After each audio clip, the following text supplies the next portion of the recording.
Content warning. This episode includes foul language and discussions of violence. Trigger warning. This episode contains depictions of animal torture, gruesome details of murder, and suicide or suicidal ideation. Amanda and I are not doctors or professionals, so the views and opinions expressed by us do not necessarily reflect the views of our listeners or the people mentioned in this case, nor do the views of the people in this case reflect the views of our own. Listener discretion is strongly advised. Hey, do you watch, creepy TikTok? Oh yeah, I do. Do you? Yes, I do. Do you watch, or not really watch, but follow? I gotta get the lingo right. The young people. Do you follow Loeybug XO? Yes. She's never gonna listen to this, and that's okay. But I sent her an email until I told her that I wanted her on our podcast. Well, I was going to tell a little bit because she does scary stories and stuff on there. Okay. And so I'm going to just say one story that she told. Okay. Because I think a lot of people have seen it. Mm-hmm. But I don't know how many people know the actual story behind it, okay. Which I thought was really cool. So go check her out on TikTok. She also has a YouTube channel. Yeah. I think it's under the same name, Loeybug.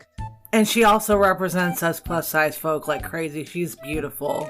She is. I love her. Yes. She is awesome. So go check her out. Yep. I don't want to steal her ideas or stories. So right. There's her shout out. Shout out to Loeybug.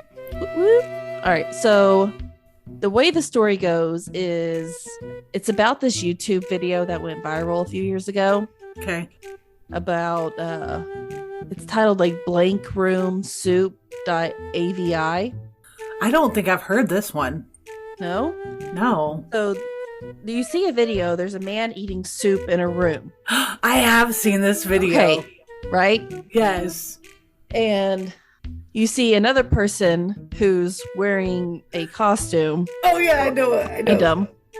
Yes. Okay. Yes. Okay. And he starts rubbing his back and consoling him, and then he's crying in his soup. Yeah, he's crying. He's panicking. Oh my god. Yeah, I remember this video.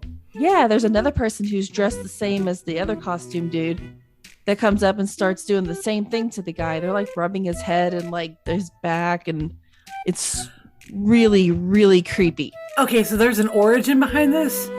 Yeah. Oh my god, I can't believe I didn't know this. Okay, cool. I am so ready. Dude, you have made my night because I've actually been itching to find out about this shit.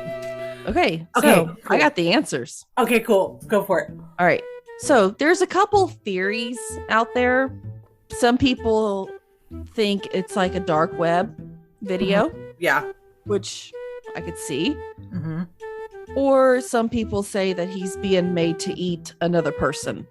Right, that's the theory I remember. Yeah, so there's two different theories kind of going around. But, so, the costumes that they're wearing are actually a well-known costume. They belong to a character called Ray Ray. Okay. Who performs a lot around LA area. And who it belongs to is a guy named Raymond Percy, who's worked at Disney. He worked on films like Frozen, Wreck-It Ralph, and this character that he portrays is named Ray Ray. And it's the costumes that the guys are wearing. He has a black jumpsuit and a white type of face. I remember, I could be wrong, but last time I saw this video was maybe a year or so ago. I remember it being a teddy bear looking. Am I wrong? It is. It's okay. An animal white looking face. And then, so yeah. So apparently, one day, so this Raymond Percy, one day their van got broken into and the costumes were stolen. Oh. And a bunch of props and but these costumes were stolen. 1 week later, Raymond Percy received that video in an email with no explanation, just to his email, that video, and that's it. Oh, wow. That's he posted creepy. that up online, and that's when it went viral, and that's the entire story. That's all we know. So basically someone stole some outfits and basically trolled him with this creepy video and made it okay. Yeah, it's insane. That's I didn't crazy. know this. That's fucking crazy. But I mean, I'm glad that it's not as well so far. I mean, we don't know what happened. We don't know who this guy is. We don't know what happened to this guy. Yeah. We don't know anything. Yeah, there is one video I remember that she was talking about where I don't remember the website, but she was talking about going. It was like a website. I think it was called thispersonsnotreal.com or something like that. Yeah. There's been like suggestions that people have seen their own picture on that website, but she was able to debunk that website too. So she's got some interesting shit. I'm like actually really glad that we found her. Yeah. Wow. So that's just one example of a story she did on TikTok. So go check her out. Yes, go check her out. Well, anyways, I guess we're gonna go ahead and dive into part 2 of Pazuzu. All right, let's do it. And this one is called Part 2, A Killer Clown. Ooh. Yeah. Clown with a K? Yep, Clown with a K. Okay, good. So, part 2, Pazuzu Algarad, A Killer Clown. Let's go.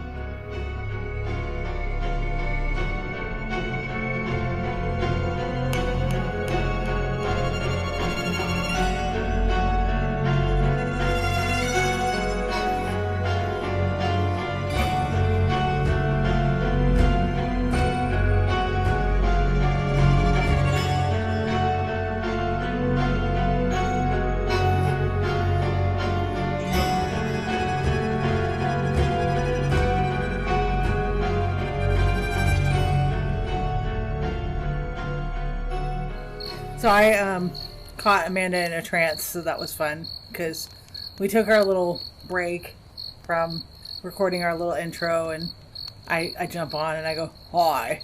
She's just like, oh, you scared me.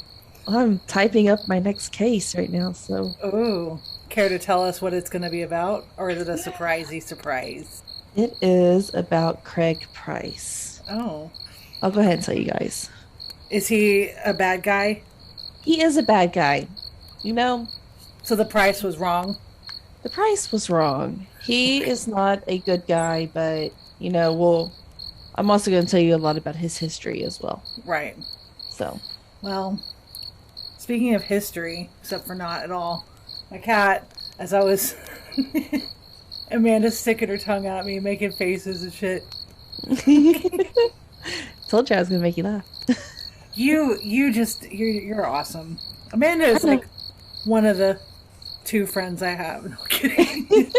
She's one of the few people I know that's like awesome, so it's cool.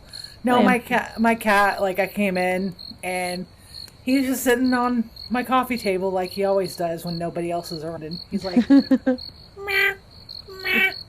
Do you have a talkative one too? He is very talkative, yes. He's like, meh. Yeah, like, I have one that just talks back to me. I'm just like, what the fuck do you want, fat? And he's like, meh. And so I thought he wanted to follow me in here, and I was totally going to let him like come in and join our podcast. And yeah. So I opened the door, and he's just staring at me like, what the fuck is this? And I'm just like, get in here. And he's like, meh. And I'm like, what? What do you want? He's like, meh. And he's just standing there, and I'm like, you. In or out? In or out. And then he starts like, it's almost like he's pointing, but he's not. It's his face. He's like, meh, meh. Like he's like at my bedroom door, and I'm like, he wants you to go to bed. He's like, let's go. No.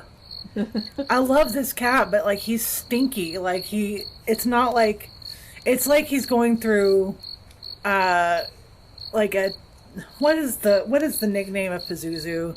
And name was like turd burglar. Muffin? Something, turd burglar. I don't remember.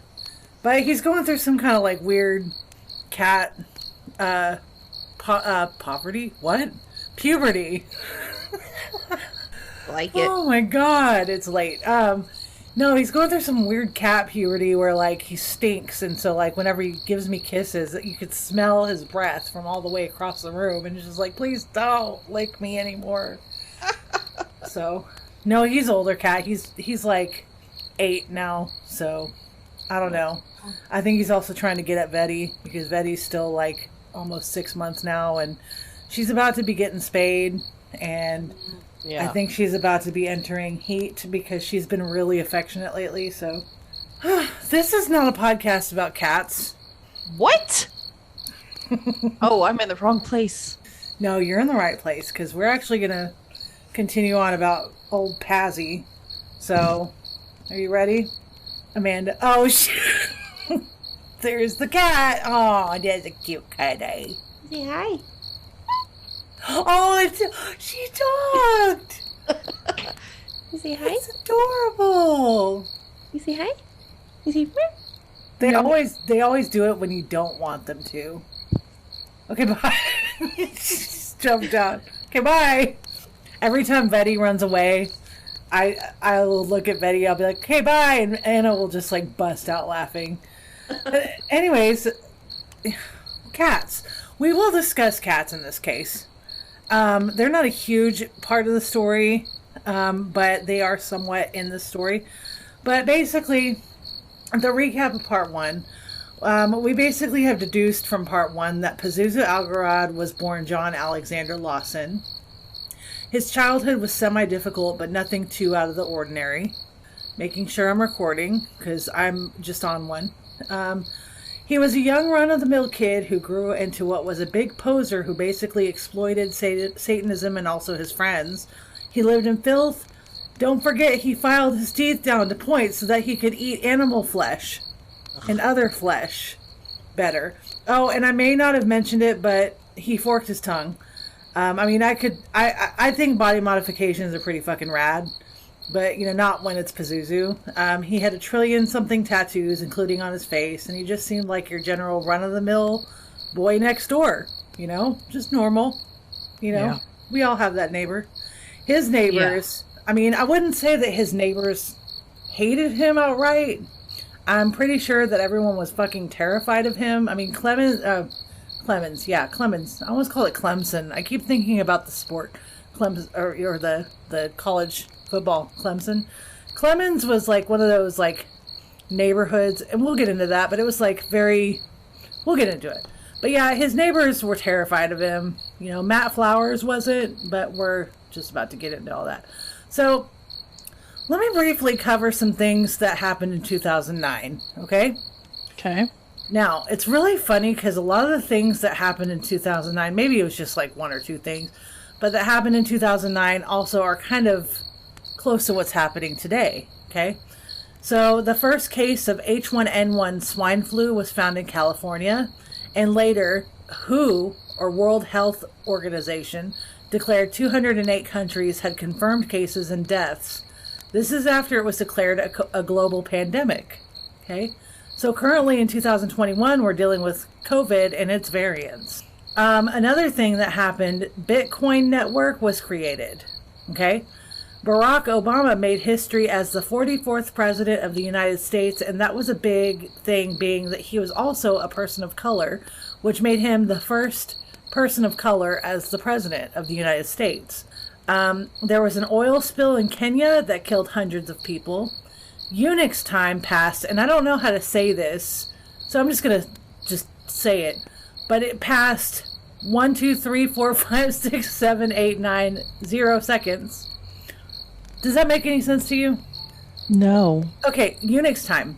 It didn't pass like 90 seconds, okay? It passed the entire 1200, 3400, 56. I don't know how to say it. 1, 2, 3, 4, 5, 6, 7, 8, 9, 0 seconds. Okay, I got you. You get it? Okay, cool. I got you. Guys, inbox me if you don't understand it, and I'll just like type it out for you.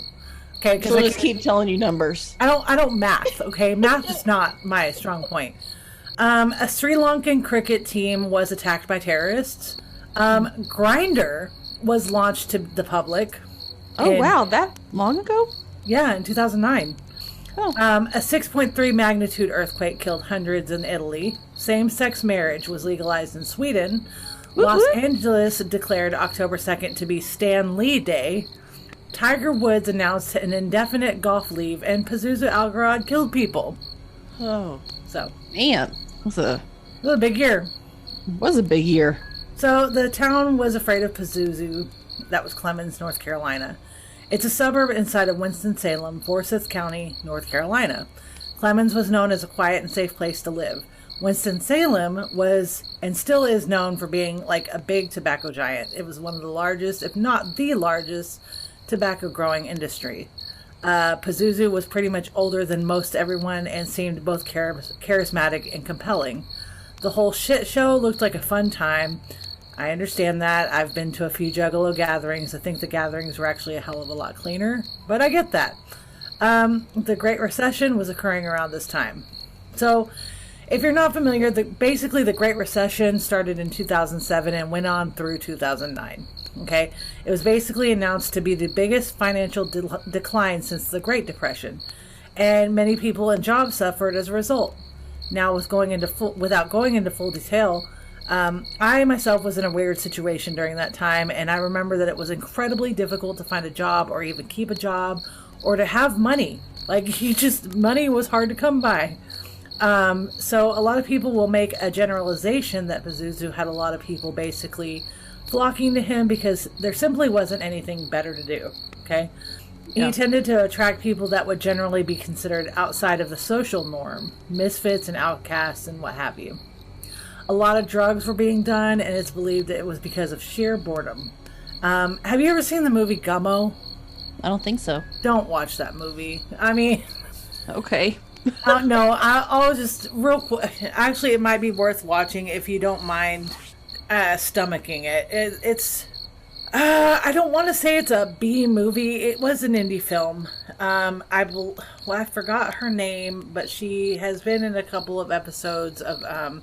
American Horror Story. I believe it was the Asylum one that she was in. I'm not sure. But she was in that movie. Whatever her name was. I will come back to that at some point in my life. But Gummo was very loosely shot and very indie. And it basically surrounded a couple of like misfit kids in a very like poverty-stricken neighborhood. And they were basically just doing whatever the fuck they wanted. They would... kind of glorify killing animals. There was suggestions of incest and rape.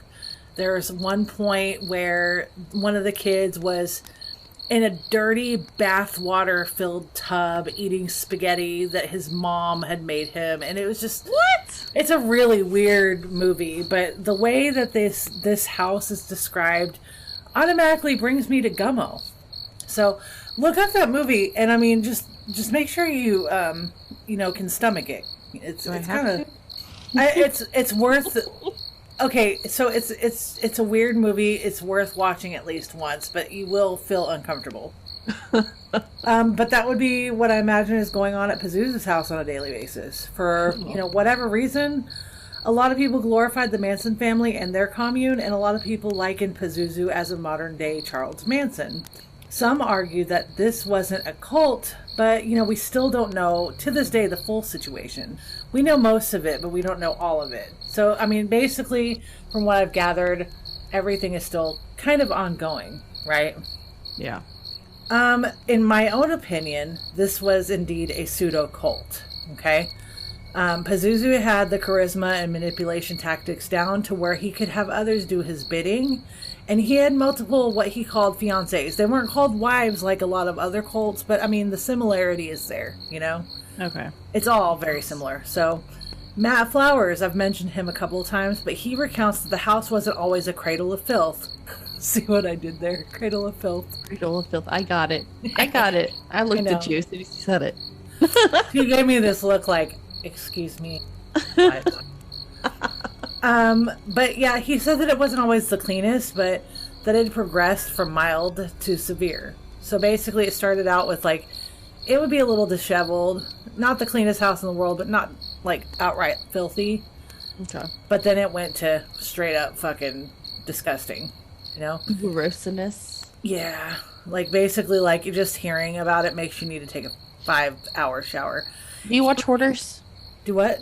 Do you watch Hoarders? Yes, and here's the thing about Hoarders, okay?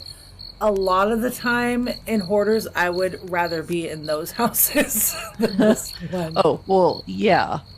Obviously. So, I mean, there were, unfortunately, a couple of episodes I've seen of Hoarders where I had actually heard of one where a lady had found her cat. I haven't seen that one. Yeah, I thought I saw. Blah, blah, blah. I thought I've seen all of them. I love that show. From what I hear, she had found her dead cat. She was like, "Oh, that's where."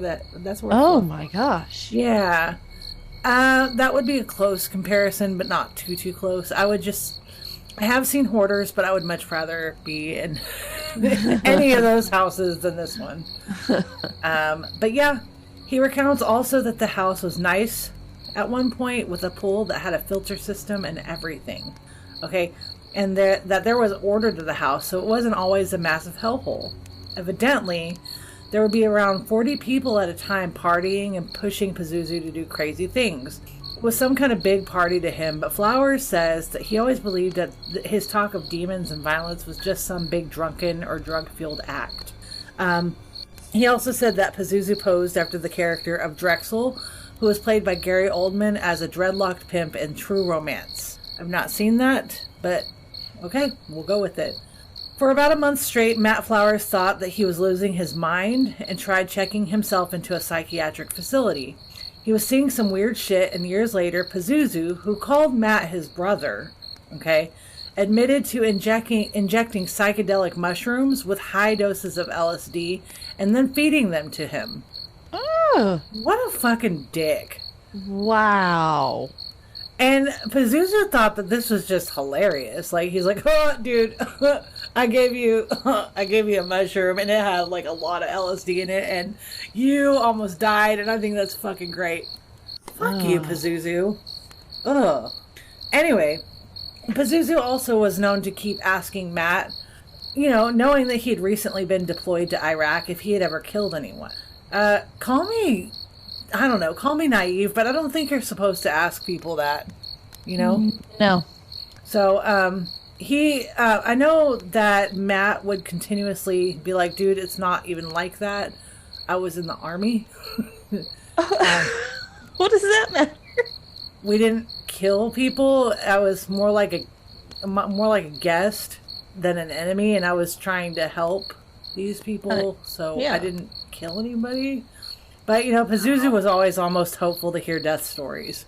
It was like as if Pazuzu was like, "Bro, death! Let's talk about death! I'm so hard! I'm such a big fucking poser boy! Death!" Yeah. Oh, God. Anyway, Pazuzu also really loved his bullshit. I think Pazuzu just liked shit. He loved shit. He really loved some fecal matter. He told some people that he was of Iranian descent, and others that he killed people and ate their still beating hearts for a high. Okay? Here are some claims from some of his friends. I mentioned Crazy Dave briefly. I just invented a new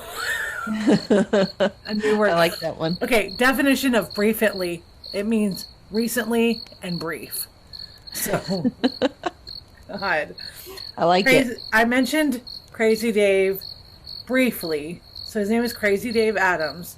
He was told by Pazuzu not to let anyone out of the basement no matter what. But he never thought much of it because he always knew that Pazuzu was just a fucking bullshitter. Okay?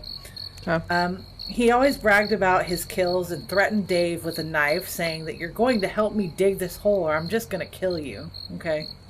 Then there's Sylvia LeBeau.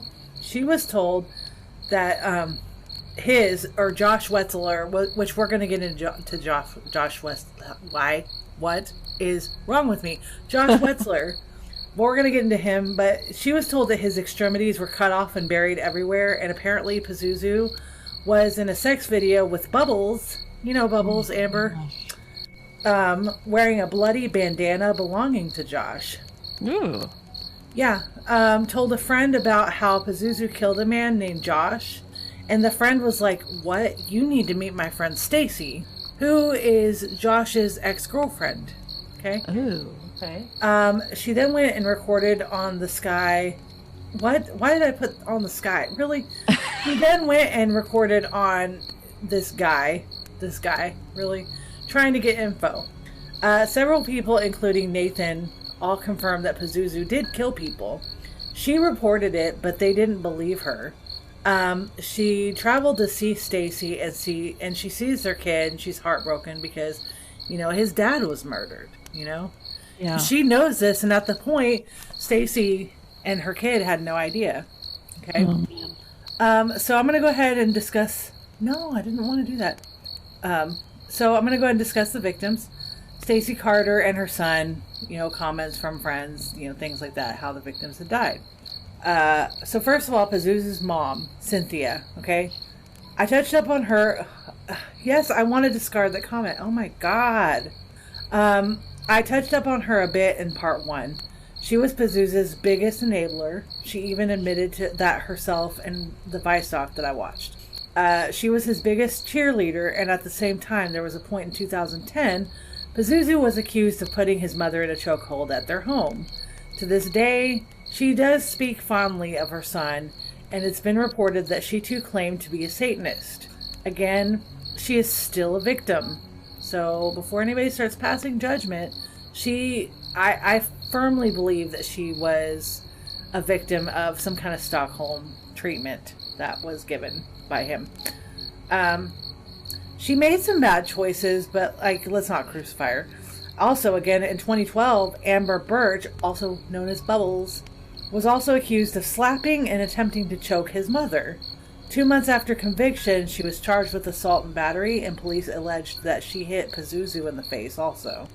Cynthia, Pazuzu's mom, again, she was sequestered to a room in her own home. So, yeah, basically, Pazuzu was running her entire life. Manipulative. Fuck. Okay. Now, Joshua Wetzler. Joshua, what is wrong with me tonight? Joshua Wetzler was unfortunately, and fortunately, I guess, there's no fortunate part of this situation at all. But out of the 3 main victims, he was unfortunately the only one I was able to get the most information on. Okay. So I did my best on all 3. And again, from what I've understood, this is still ongoing even to this day because apparently Pazuzu had killed more than just these 3 people. So we'll see. But for now, Josh Wetzler was, his former girlfriend, Stacy Carter, who I mentioned briefly, said that she last saw him in July of 2009. She didn't report him missing right away, and she waited until 6 months later after nobody had heard from him during the Christmas holidays. There is a reason why she waited, so somebody might try to jump her case, but I'll get to that. Okay. He usually would call his mother, and that kind of worried his mom because he never missed a phone call with his mother during the holidays, Yeah. So that was really concerning because he didn't call her. She had assumed that he was hiding from everyone. Stacy assumed because he was already on probation due to a federal drug charge. He had previously taken to selling mushrooms and had ordered some through the mail, and then he was caught doing that. So prior to that, they were suffering financially due to a failed bank loan, and of course, the regression was occurring. She said that he would not let Christmas pass without contacting his son. All accounts say that Josh was a great guy and a great father. He just happened to be at the wrong place at the wrong time, and he made some pretty unfortunate choices out of desperation. Stacy had separated from Josh with the intention of getting back together, but only separated because she knew that Josh was doing some things to get them back on their feet, and that she did not want either herself or her son involved in it. And I understand that completely. Yeah. When she finally reported him missing, the police really pissed me off in this case, by the way. Okay. I remember that the police did such a great job on the April Tinsley case. And I'm just going to go on record that anytime the police do a great job, I will praise them. And anytime the police do a shit job, I will totally torture them with my words. And in this case, the police fucked up royally. Okay. So when she finally reported him missing, the police were like, yeah, we've known. We found his car parked. It was found behind an apartment complex. And this was 4 months after he disappeared. And they found it with the keys still in the ignition. That's not suspicious. No, not at all. Not at all. Mm-mm. Oh my God. So the cops have failed this family already. They knew he was nowhere to be found, but they just didn't give a shit. This is unfortunately typical of small towns like this. The West Memphis 3 were done in a very similar fashion. Not exactly the same, but very similar. They didn't care about misfits or perceived misfits. The cops didn't. And prior to being caught with a drug charge, Josh had a squeaky clean record. He just did not have a fucking chance, and society failed him. Also, by the way, get ready because, like I said, law enforcement really fucked this case all the way up. In the way of the victims, okay? Yeah, I said it. Fight me. Fight me, bitches. Stacy stresses that Josh was absolutely not part of the Pazuzu circle. He did not do any hard drudge? What the fuck? Courtney, snap out of it. He did not do any hard drugs, such as heroin or meth. It was believed that Josh went to the house to sell weed. He didn't like what he had seen, and then he was killed. He wasn't held captive or tortured or starved. She described Josh as unfiltered and snarky, and would have actually poked fun at what another friend of theirs had called Pazuzu Circle, a quote, hot topic edgelord pseudo-Satanist. Love it. Josh and Stacy met at a party, and they ended up bonding pretty immediately. They traveled together, and he went to horseshoeing school. They ended up renting a farm with hopes of owning their own place to operate an equestrian business. He then learned to barefoot hoof trim because he didn't like the practice of horseshoeing, since it's actually pretty cruel.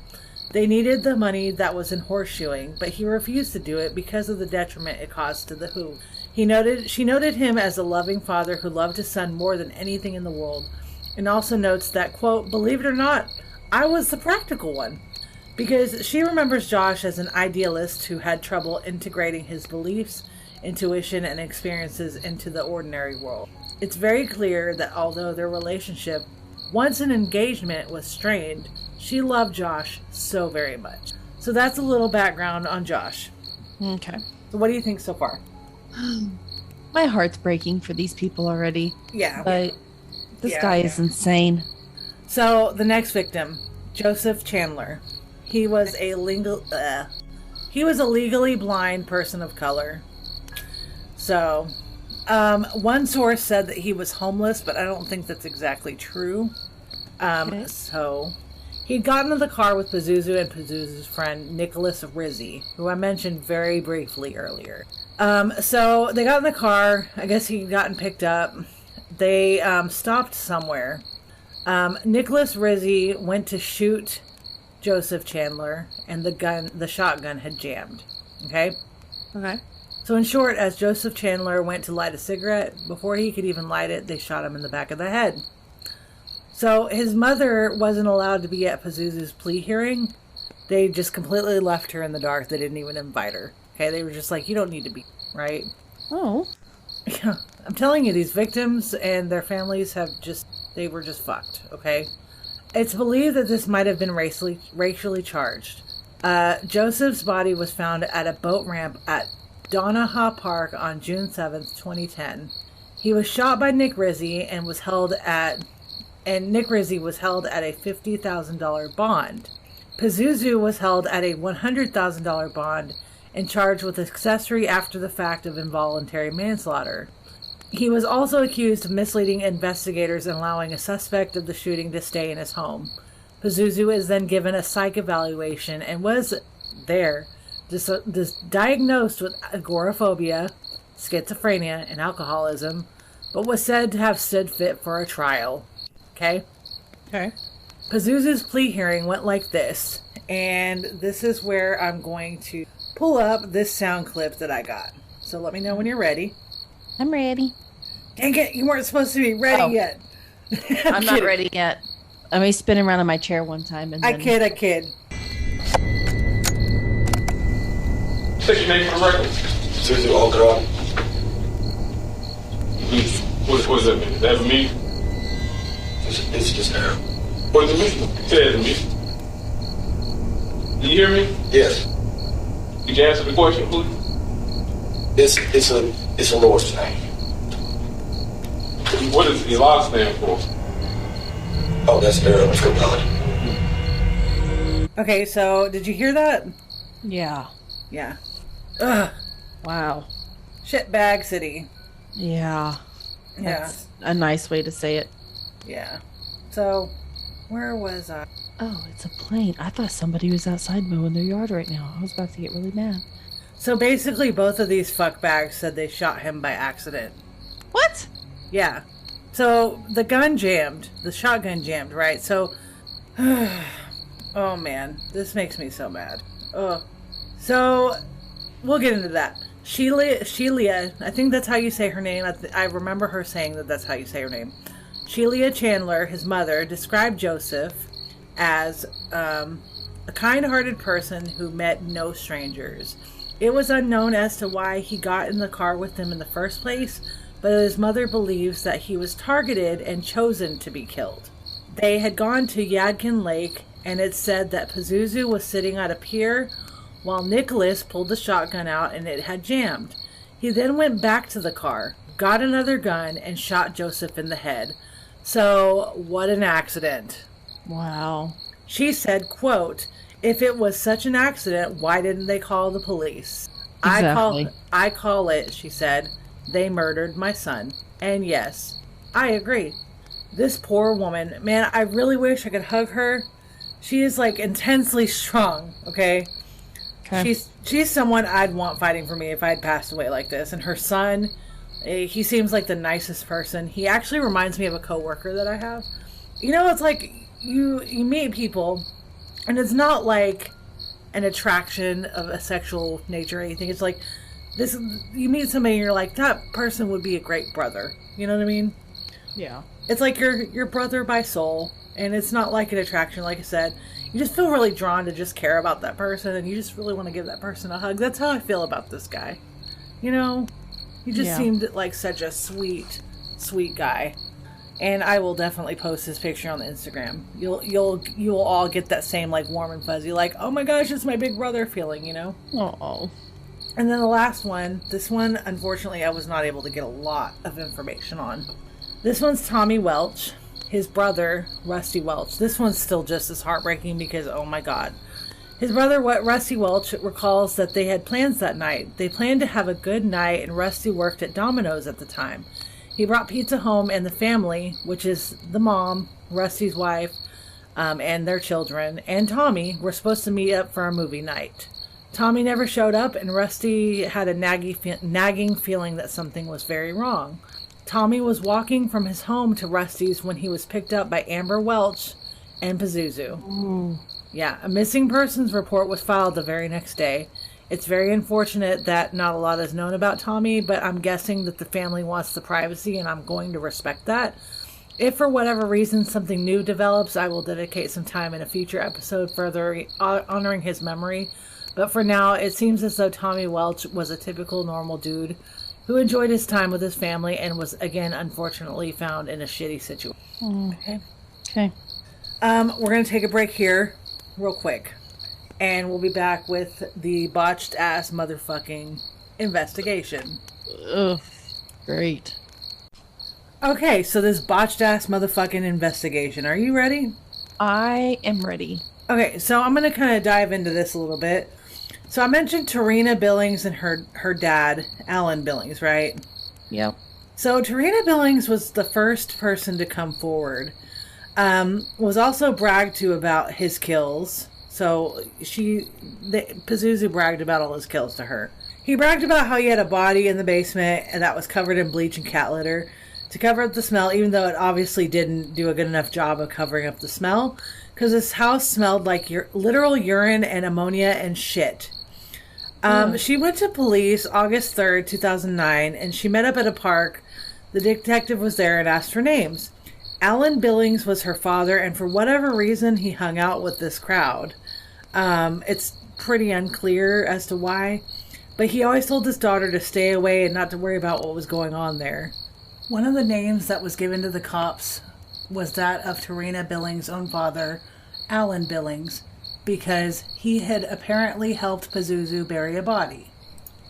Not much else is known about Alan Billings, but he did pass away December 1st of 2012. Also, my husband did make a good point at this point. He says that with the house smelling as bad as it already did, some of the regular visitors may not have noticed any difference in the smell, so it's possible that Pazuzu, as much of a dumb fuck as he was, was maybe a little bit smart. Like, I hate to call him smart or give him any kind of credit, but that's kind of smart. That's like, just his... That was just luck on his part. Yeah, but I mean, if you have a bunch of dead bodies, maybe he was just like, shit in a corner. It's like... Oh, God. Okay, the cops went to Pazuzu's house after Tarina went forward. They said they went there on reports of dead bodies in the backyard. Pazuzu denied both the truth and if the cops could search. The cops had requested to search, and Pazuzu was like, no. And they were like, so is there dead bodies? And Pazuzu was like, no. And they were like, okay, good enough for me, and they just left. What? Really? Yeah. Okay. These cops are just fucked. In September of 2009, this one really gets to me, okay? An anonymous tip came in stating that a man by the name of Pazuzu, and that's spelled T, not P, but T as in Tommy. Okay. Pazuzu, okay? Pazuzu. Shot a man and then buried him in the backyard, okay? Now, before I continue, if you were a cop and Pazuzu Algarad was already on your radar and somebody came forward saying that a guy named Pazuzu shot and killed somebody and buried them in his backyard, what would you do? I mean, as a crazy person or as a sane person? As a sane person who was a cop. If you got an anonymous tip with Pazuzu already on your radar.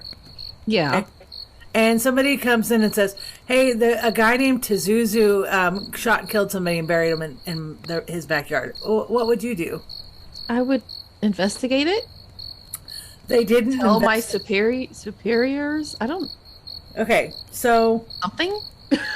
Cops do not go search the home because the name was not similar enough to Pazuzu. What? Yeah. That's fucking dumb to me, okay? Very dumb. Pazuzu's own mother actually was one of the tipsters. She went to Forsyth County Sheriff's Office and told one of the detectives that her son had killed somebody and buried them in the backyard. Pazuzu was already on the radar at this point, but they can't think to put two and two together. Wow. Well, they were off by a letter, so we'll just leave it alone. I'm sure it's fine. A letter. Just one letter. It's okay. Okay, so one... Right. It's not Pazuzu as in Tasmanian Devil. It's Pazuzu as in pizzazz. You have the wrong person. You have the wrong... You clearly have the wrong person. It's obvious. This is a prank caller. Pazuzu's down the street. There's Pazuzu. So what are you talking about? Pazuzu Algarad or Pazuzu Algarad? Which one? I'm so confused now. I was trying to make a joke and I failed. Okay. It's so late. That probably just went right over my head. That's okay. As soon as I'm done, because I didn't even eat before all this, so as soon as I'm done, I'm going to go eat. But anyways, at one point, the cops did go by to do some kind of welfare check. Apparently, neighbors had complained that the house really reeked and there was noise and what have you. So the cops get there with cadaver dogs. But it's said that the house smelled so bad that the cadaver dogs didn't know where to start. So they just kind of sat there. Yeah. That's crazy, right? Isn't that kind of their job? No. Well, no, the cadaver... No, this isn't really their fault. Like, the house smelled so fucking bad that the cadaver dogs were like, I don't know where to go. So the cadaver dogs just kind of sat there like... Sat there. What do I do? Where did I start? All stinks. Yes. It all smells... stinks. The cops then were like, well, there's nothing to see here. And then they left, right? And I'm fully paraphrasing a lot of this because I had a couple of sources say this, but for the life of me, I can't actually find them. But I'm depending on my memory here, and that's what I have confirmed via the sources that I can't find, and also some podcasts that I listened to that covered the case. It's also said that the entire city of Clemens was terrified of Pazuzu because the city was known for being your super conservative, quiet, very religious city where everyone pretty much ate, drank, and wore the same thing. So someone like Pazuzu is a different and misunderstood kind of person. So it's kind of like, everybody's living in fear. It's like they're afraid to do anything and be called a snitch because they're afraid he's going to go kill them, Well, yeah. But, it's as if they all knew what was going on, but they all just turned the other cheek for fear that something would happen to them in retaliation. And part of me is like, why the fuck didn't anybody speak up? But the other part of me is like, well, these cops are already doing a pretty shitty job, so what's the use, But really, it's important to speak up in cases like this because there are real-life fucking victims involved, and their families deserve closure, and the victims deserve respect. Absolutely. So, fucking go ahead and quote-unquote risk your life and go tell the cops. And if somebody says something to you like snitches get stitches, well, fucking burn with the witches and something with the ditches and slam in the back of my Dragula. I don't know. Fucking, if Pazuzu Algarad were living next door to me, I would be like, and I'm sorry if I seem like a crazy motherfucker, but I would be going out of my house like, oh, hell no. No. You take your stank ass. Get out my neighborhood. I'm calling the police. Listen, I heard that screaming, and we ain't dealing with no dead motherfuckers around this part. Fuck that. Hell no. So the second investigation, okay, was arguably more thorough, okay? It's funny, though, because the second investigation happened after Pazuzu and Amber were picked up, okay? Okay. It's like, come on, what kind of proof? It took all of this to get the proof, right? Oh. So as soon as Pazuzu and Amber were picked up, they were picked up October 5th of 2014. Pazuzu was 35 at the time and Amber was 24. They went and searched the home. I will include a link to the video of what the search had entailed. But basically, they found what we've been talking about this whole entire time. They found a shit ton of filth, all of the allegations of the smells and the writings and the shit on the walls, and then the shallow graves in the backyard, which they did find the bodies of both Josh Wetzler and Tommy Welch, which were identified as such on October 13th that same year, so literally like a week later, okay? Shortly after the arrest of Algarad and Birch, Algarad's other fiancée, 28-year-old Crystal Matlock, was charged in connection with the death of one person whose body was found. She was suspected of helping with the burial of Wetzler. I remember hearing on one of the other podcasts that I was listening to that she was apprehensive and that they had told her to, quote, bury that fat motherfucker, I'll make a hole big enough to bury both of you. So there was a lot of intimidation tactics going on, okay? Yeah. And if I had my choice of feeling sorry for any of these three, it would honestly, God, and I don't feel fucking bad for any of them, really, but if I did have to, it would be kind of a tie between Crystal Matlock, because she was definitely coerced, okay? And Amber Birch, because you'll hear why on Amber Birch in just a minute, okay? Okay. She clearly was coerced also. Like, they are kind of victims in this, but they're also just as guilty. So, it was later alleged that Algarad had killed Wetzler in July 2009, and Birch had helped bury his body. Meanwhile, Birch allegedly killed Welch in October of 2009, and Algarad had helped with that burial. So both men had died as a result of a gunshot wound to the head. Okay? Then there's Dixie Ross, who I very briefly mentioned. At one point, she was dating Nate Anderson, who was the guy I was telling you about earlier, seen shooting heroin in the beginning of this documentary. Yeah. Dixie Ross, was also called one of Pazuzu's fiancés. She brought Nate out to the backyard and looked at Nate and said, quote, "Did you ever stop to think why the ground out here is so uneven?" Ooh. She then opened up to Nate and said that she had actually helped them rebury a body, and Nate recounts feeling like Dixie was afraid for her own life. Why are they reburying a body? Is it Korea? Oh, God. Oh, the death rituals. No, I think it kind of suggests that, I don't know, like, I make jokes about how there was so much order and calm to this clearly not ordered, calm house. But honestly, I just think that they were just so fucked up that maybe they were like, we need to move this body. You know, I don't know. All I know is this guy, Pazuzu, was a fucking poser-ass, dumbass dipshit. But, you know, you cannot just turn the other cheek on people like this because they're fucking just completely insane and are capable of just about fucking anything. If you're literally not scared of shit and you have nothing to lose, that's really scary, you know? So I think that he just had a lot of that kind of power over people. Oh. And for whatever reason, also, like, he was fucking a lot of women. So, I don't know. Yeah, with his snake dick. Okay, let's go into the home tour, okay? So, one thing I failed to mention was Pazuzu did have several dogs throughout this entire time, okay? Ew, in this house? Yeah, he had 7, I think it was 7 dogs. Oh, those poor babies. There is a lot of animal abuse that occurs within this house. Oh. So, he had 7 dogs that lived in this house. Unfortunately, 6 of them were euthanized, but 1 dog did undergo therapy and he was able to find a forever home. So that's good, but the rest of the dogs just, yeah. Then there's the cat litter and the cats hanging around. So during the home search, you can hear in the video a cat was like meowing. Apparently there were a lot of cats that were hanging around. I didn't hear of any cat sacrifices, thank goodness, but the likelihood was there, okay? Because Pazuzu early on was like claiming to have abused animals. So cats cannot be excluded from that, unfortunately. They better be. Well, I don't think so. Because he also killed rabbits and any other small animal that he could get his hands on. The reason, though, that it's believed that the cats were hanging around because they were attracted to all of that kitty litter that was around.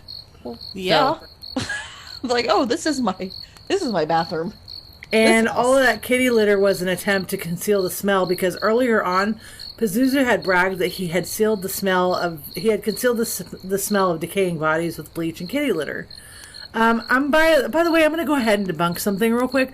A lot of people have like debated as to whether kitty litter will conceal the smell of a dead body, and that has completely been debunked as of now. So, not cap. Yeah, no cap. They actually, there's a video, I think it was actually on TikTok, where somebody had done like a science experiment with that, and they were able to smell decaying flesh. So basically, if you're gonna try, just don't fucking do it. Okay? Just don't do it. It's bad. The swimming pool was empty, but it had shit written all over the walls, as usual. Like, you could expect that, because it was also the same way inside the house. Oh. The backyard had a fire pit and uneven ground with several holes dug up. And then Cynthia's room was the cleanest, but she was sequestered there. Like, it wasn't even clean, but it was a lot cleaner than the rest of the house. So, man, I really encourage you to go find the video, though, and just kind of do the walkthrough. It's insane. I watched the video you posted earlier. So. Well, so the house was deemed uninhabitable. So yeah. We'll kind of get into that. So there was like a total of 2 visits to this house. So finally, Pazuzu does get put into jail. Okay. Okay. So Matt Flowers got a text stating that Pazuzu had killed himself. Okay. Hey guys, I am so sorry for cutting in. I just wanted to let you know that it was at this point that my recording software encountered some kind of glitch. So some of the information that I was reporting had went missing. But basically at this point in the story, Matt Flowers gets a text from a friend letting him know that Pazuzu had killed himself while awaiting a trial.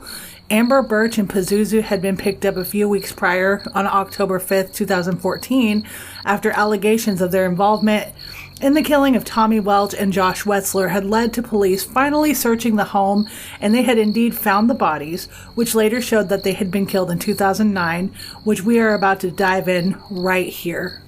Amber and Pazuzu did get picked up on charges, and we're about to get into all of that. But the reason why I'm going right into Pazuzu Suicide is because it happened before the trial could occur. So, basically, Matt Flowers got a text stating that Pazuzu had killed himself. According to Daily Mail, he said, Pazuzu had always told me he would kill himself if he ended up in jail and couldn't do his rituals each month on the dark moon. He spoke about it in such detail, all the different ways he would do it. He filed his teeth down to points with a Dremel tool. I know that keeps getting mentioned, but it's relevant. But he told me he would gnaw his finger to the bone and then stab his artery with it. What? Yeah. So according to an autopsy, it showed that he died from severe blood loss from a puncture wound to an artery on his arm. It's rumored. My God. Yeah, it's rumored that he bit through the artery himself with his teeth. Ooh. Yeah, it's gross. But it hasn't been proven. But there's theories. Okay, so there's very little in the way of obtaining a weapon in jail. So that seems to be the most believable way. He very well could have gotten a shiv made, but I mean, where did it go? You know, if he had a shiv made, you know? I just see him like I could just like have this picture of like gnawing. Well, on his vein. Oh. So this is making me fidgety. Well, we're almost done, so. Where did the shiv go, though? I want to know, like, if he had a shiv, where did it go? He had these pointy teeth. He doesn't eat that. That's what I'm saying. Plus, he died very shortly before, he was able to stand trial for the murders. Coward. I have a very hard time believing that he made friends in jail that fast, and if he did, I mean, I doubt anyone would have helped him for the purpose of, like, killing himself. But, I mean, what do I know? I mean, I've never been to jail. It is possible that he pissed someone off to the point that they killed him. I mean, I suppose it's possible, but, in his arm, that's oddly specific, No, I think he did it. Yeah, it's concluded basically that he ended his own life and possibly with his own teeth. So, there's that. Amber Birch, Bubbles, okay? She's serving a 28-year prison sentence and is due for release in 2045. She will be 55 years old. Sources do say that Bubbles was absolutely normal before entering into this abusive but very unclear relationship with Pazuzu. She was actually a STEM teacher at Central Elementary School as part of the Crooked Oak system, teaching science, technology, engineering, and math prior to all of this. Yeah. Wow. Yeah. Go Bubbles. Yeah, but this is before... Mrs. Bubbles.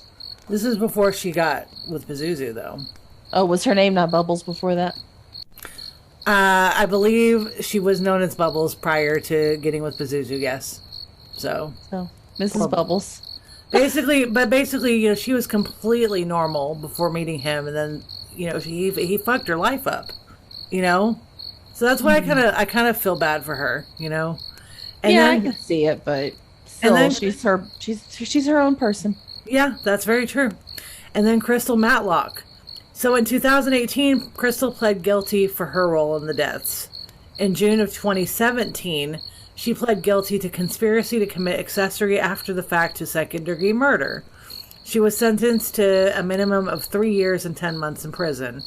But she did get out in May 2018 after receiving credit for time she served awaiting the trial.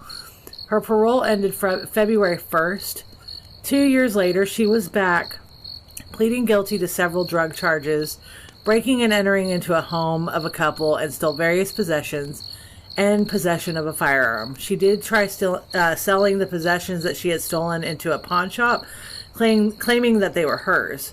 Per a plea agreement, Judge David Hall of Forsyth Superior Court consolidated everything into 2 separate judgments.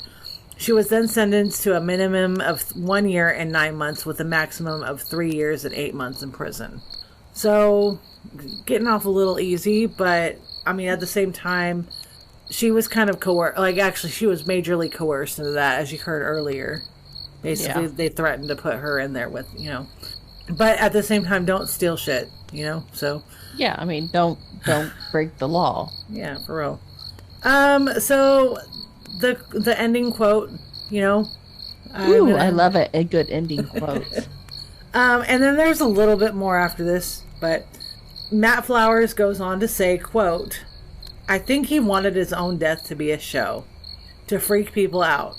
He took his life on the full moon, just like he always said he would." Oh, wow. Okay. Yeah, Pazuzu is a bitch. I'm just like I'm coming out and saying it. Pazuzu. That's a nice way to put it. Algarad was a bitch. Today, I want to talk a little bit about Stacey Carter. Okay. Okay. She runs Heart-Centered Horsemanship, which is a business that she created that, quote, encompasses training, instruction, and therapeutic services. I'm going to include the link to this business in the show notes, but everyone should go check it out. It's believed that she is currently running this company based off of the memory and in loving memory of Josh Wetzler. So that's really great. Awesome. I'm going to read the very beginning of this website. It says, horses are healers, teachers, and companions. They are sentient beings that deserve to be treated with respect and honor. Heart-centered horsemanship seeks to enhance the well-being of horses through educating people in clear and consistent methods that facilitate a mutually beneficial relationship. So, I'm really feeling like the memory of Josh Wetzler lives on through this business because, you know, they did have a lot to do with, like, equestrian type of services, you know, prior to all of this, you know, happening. Yeah. It's almost as though he's spiritually involved in this business, so it's pretty cool. And I mean, he seemed like such a beautiful soul who unfortunately just got mixed up with some shitbag people, and that's just sad. But you know, may his memory, as well as Joseph Chandler and Tommy Welch, live on forever. And that's the case of Pazuzu shitbag Algarad. So yeah, there's that. Man, yeah, that was a wild ride. What's really funny is like it's not funny at all, but there's a whole hell of a lot more to this. There are some things that I have left out, but what I will do is I will encourage everybody to go watch the Vice documentary if you can. It's very interesting. It's 5 episodes, maybe it's 6. Each episode is about 45 minutes long, and it goes real deep dive into Pazuzu and all of his victims and everything. So go check that out. I'm going to include all of the sources and all of the links and what have you into the show notes on both part 1 and part 2. And with that, that's it. Oh, and also, if you're feeling gross, go look at the home invasion. Oh, one thing I do want to mention is that I don't remember what year it was, but it is said that the residents of Clemens did pull up several lawn chairs and watch this house get demolished. Good. So that house no longer, I mean, it was deemed uninhabitable. It was basically like, if you were to walk past it and just barely touch it, it would have like just ground to dust anyway. Ugh. I mean, they just totally fucked this house up. It was a perfectly good house that they fucked up. So, yep. Wow. So, big ol' fuck you to Pazuzu Algarad. I'm so glad that this is over. Thank you, Shauna Burns, for suggesting this case. Please come be a guest on our podcast. Stop making me have to beg you. And that's all. Do you have any news? Do I have any news? I think I'm going to get some new pipes under my house this week. That's my news. Yay! Speaking of... A little plumbing update real fast for you guys. Awesome. So you don't have to, like, pull a Pazuzu and poop in any corners. Hopefully not, man. That's good. Oh. Don't file your teeth down either. No, I will not be doing that. It won't happen. Make sure that you guys go find us on iTunes, review and rate us. When in your review, please make sure you put your name in the review so we know who you are if you get chosen for our merch contest. You have the choice of winning a t-shirt, a mug, a mask, or a pair of socks. Also, find us on all the things. We keep mentioning that we have a TikTok now. I hate TikTok, but there it is. I have a TikTok. We have an Instagram. A lot of, you know what? I am very, very active. More so on Instagram than anything, but we do have an Instagram. We also have a Twitter. I'm starting to get a little bit more active on the Twitter, and we do have a Facebook. We have all of them. We have a Reddit. We have a Twitch, dude. Like, we have all kinds of shit. Come join us. Also, in the next couple of weeks, we're going to have all of our episodes up on YouTube. So that will be even more of a way to listen to us invade your ear holes with all of our bullshit. So, whoop. All right. So with that, that's it. No news from Amanda. No news from me, really. I think we'll start, and this was Amanda's idea. I think we will start giving little tidbits of the current happenings of the Murdaugh case that's going on right now? We will. Yeah. We will. We'll start just a little bit I'll probably dig in for 5 minutes or so. Yeah. To give like a quick update. Yeah. And then when updates come around, we'll just keep periodically updating you. Yep. So we are following that case as well. We're probably not following it as closely as other people are, but I mean, that's fine. I don't want people to think that we're stealing their shine, even though this ain't a competition. But anyway. All right, but anyways, that's it. Don't do like Pazuzu. Make sure you shower, shave, shit in a toilet. Brush your teeth. And, don't forget, just